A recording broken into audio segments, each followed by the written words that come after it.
सरकार किसी की भी बनेगी, लेकिन प्रदेश सरकार को हिला करके हम लोग गांव सरकार की आंदोलन को इतना तेज करेंगे, कोई भी सरकार होगी वो मजबूर होकर कि पंचायती राज एक्ट की धारा को समाप्त करके 15 को समाप्त करके गांव सरकार को लागू करने के लिए हम लोग मजबूर कर देंगे। आज तक हम लोगों ने वोट किया है, हर विधायक को पैदा किया, हर एमपी को पैदा किया, लेकिन कोई विधायक कोई भी एमपी जो है गांव सरकार के मुद्दे को सदन के पटल पर नहीं रखा, मुख्यमंत्री के सामने नहीं रखा।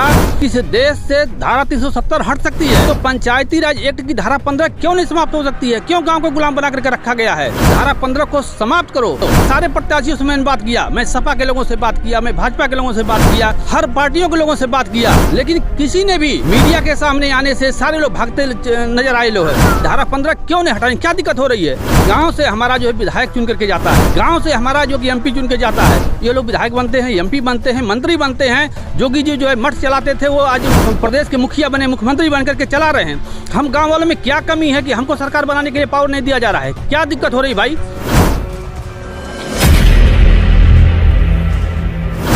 नमस्कार, मेरा नाम है प्रथम सिंह और आज हम सगड़ी विधानसभा क्षेत्र में पहुँचे हैं और हमारे साथ आज बेचू यादव हैं जो भारत परिषद के प्रदेश महासचिव हैं और इनका ये आंदोलन है गांव सरकार।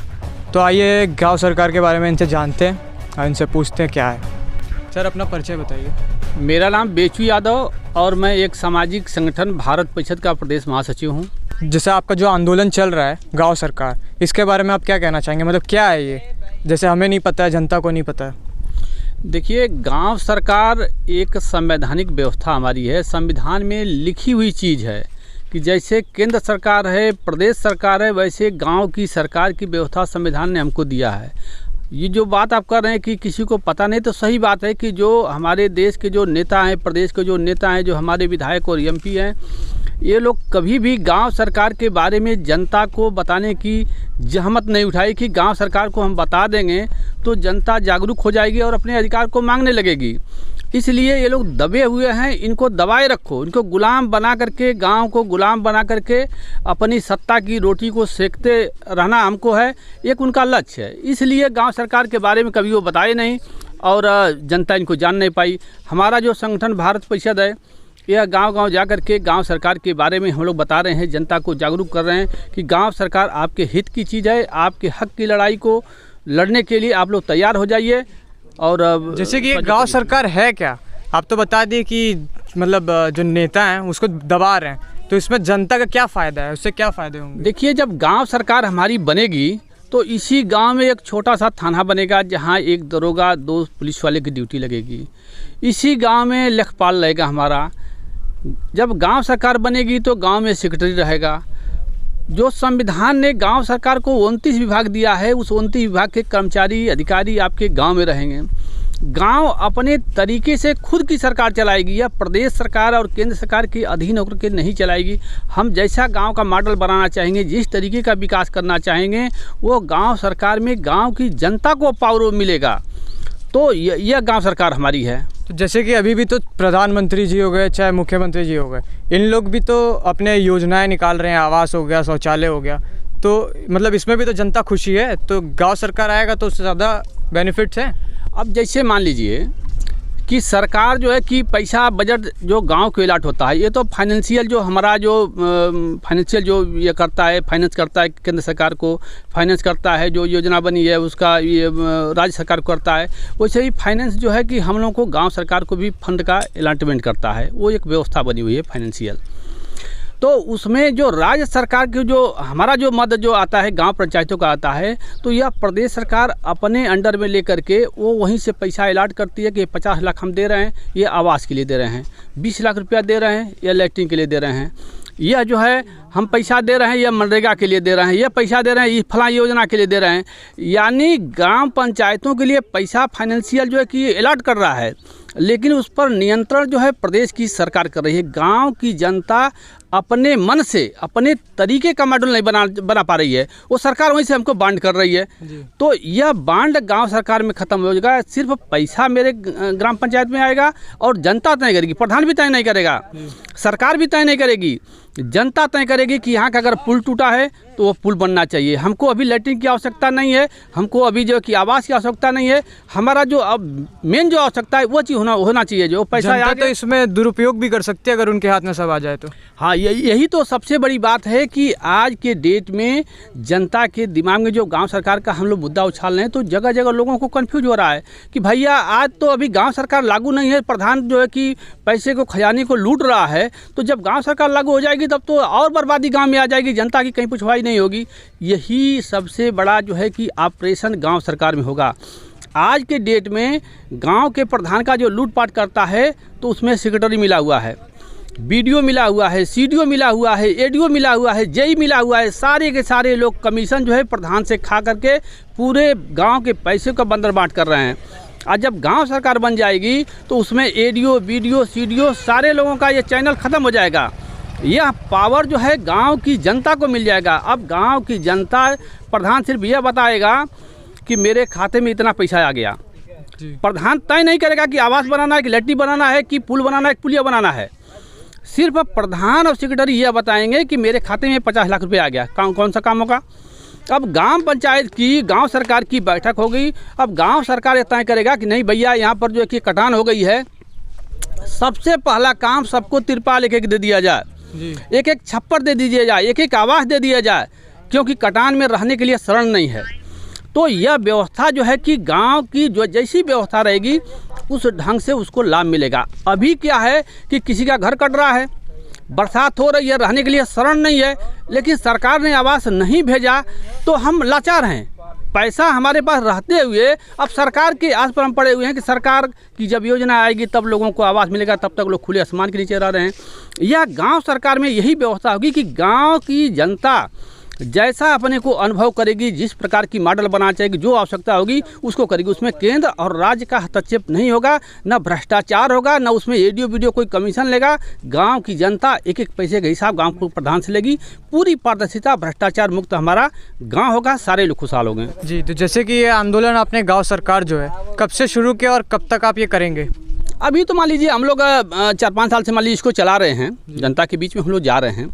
अब तो जब तक यह लागू नहीं होगा तब तक हमारा आंदोलन चलेगा। अभी तो चुनाव मान लीजिए चल रहा है, चुनाव चला, चुनाव के बाद हम लोग यहाँ से गांव से लगाए और प्रदेश तक सरकार किसी के भी बनेगी, लेकिन प्रदेश को हिला करके, प्रदेश सरकार को हिला करके हम लोग गांव सरकार की आंदोलन को इतना तेज करेंगे, कोई भी सरकार होगी वो मजबूर होकर कि पंचायती राज एक्ट की धारा को समाप्त करके, 15 को समाप्त करके गाँव सरकार को लागू करने के लिए हम लोग मजबूर कर देंगे। इस चुनाव में आप किसको सपोर्ट कर रहे हैं? भाई यह चुनाव तो मान लीजिए हम लोग तो जनता से यही अपील कर रहे हैं कि जो गांव सरकार के मुद्दे को सदन में उठाने की बात करे। आज तक हम लोगों ने वोट किया है, हर विधायक को पैदा किया, हर एमपी को पैदा किया, लेकिन कोई विधायक, कोई भी एमपी जो है गांव सरकार के मुद्दे को सदन के पटल पर नहीं रखा, मुख्यमंत्री के सामने नहीं रखा। किस देश से धारा 370 हट सकती है जी। तो पंचायती राज एक्ट की धारा 15 क्यों नहीं समाप्त हो सकती है? क्यों गांव को गुलाम बना करके रखा गया है? इस धारा 15 को समाप्त करो। इसके लिए जो प्रत्याशी मैदान में आकर के यह बात कहेगा, हम उसके साथ हैं। मैं जनता से यह अपील करता हूं। हमारे यहाँ ये सगड़ी विधानसभा में हम लोग शंकर यादव सारे प्रत्याशियों से मैंने बात किया, मैं सपा के लोगों से बात किया, मैं भाजपा के लोगों से बात किया, मैं हर पार्टियों के लोगों से बात किया, लेकिन किसी ने भी मीडिया के सामने आने से सारे लोग भागते नजर आए लोग हैं। कोई यह नहीं कहा कि भाई हम गांव सरकार के मुद्दे को लेंगे, आप मीडिया को बुलाइए, जनता को बुलाइए। मेरा एक सवाल था कि भाई मेरा जो संगठन है गांव सरकार के आंदोलन को चला रहा है, अगर आप लोग गांव सरकार के आंदोलन को अगर लेते हैं या वादा करते हैं कि हम सदन में उठाएंगे, मैं आपके साथ हूँ, मेरा संगठन आपके साथ है, तो कहे ठीक है, हमको जिताइए, हम जो है कि सदन में इसकी आवाज़ उठाएंगे। लेकिन जब मैंने यह कहा कि आप वादा करिए, आप समय दीजिए, मैं जनता को बुलाऊंगा, संगठन के लोगों को बुलाऊंगा, मीडिया के पत्रकारों को बुलाऊंगा, सबके सामने आप इंटरव्यू दीजिए, वादा करिए कि आप सदन में विधायक जीतने के बाद उठाएंगे। सारे के सारे प्रत्याशी भाग गए।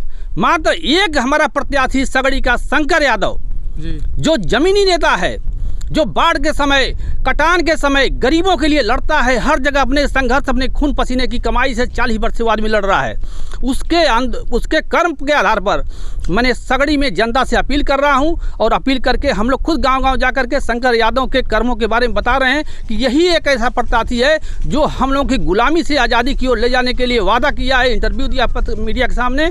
इसलिए शंकर यादव को आप लोग जिताइए।